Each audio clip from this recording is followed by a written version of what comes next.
شیخ رشید نے عمران خان کو الوداع کہہ دیا، سابق وفاقی وزیر نے سب خود واضح کر دیا۔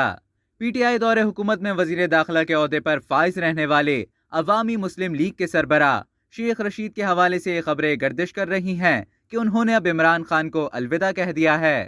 جیو نیوز کے رپورٹر وقار ستی کی جانب سے بھی ٹویٹر پر بڑا دعویٰ کیا گیا کہ شیخ رشید احمد نے عمران خان کو سیاسی طور پر الوداع کہہ دیا۔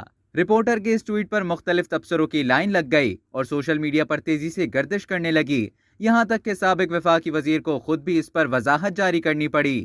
سابق وزیر داخلہ نے سوشل میڈیا پر پھیلائی جانے والی عمران خان کو الوداع کہنے کی خبروں پر اپنا واضح موقف ایک ٹویٹ میں بیان کیا۔ شیخ رشید نے کہا، یہ غلط ہے، میں عمران خان کے ساتھ ہوں۔ شیخ رشید نے کہا تھا کہ میرا پاکستان تحریک انصاف سے تعلق نہیں، میں عمران خان کے ساتھ کھڑا ہوں۔ اس عمر میں جتنی طاقت رہ گئی ہے اللہ کے بعد عمران خان کے لیے ہے۔ ایک اور بیان میں شیخ رشید نے کہا تھا کہ قوم عمران خان کو انقلابی لیڈر کے طور پر دیکھنا چاہتی ہے، عمران خان کے لیے جان بھی قربان کر دوں گا۔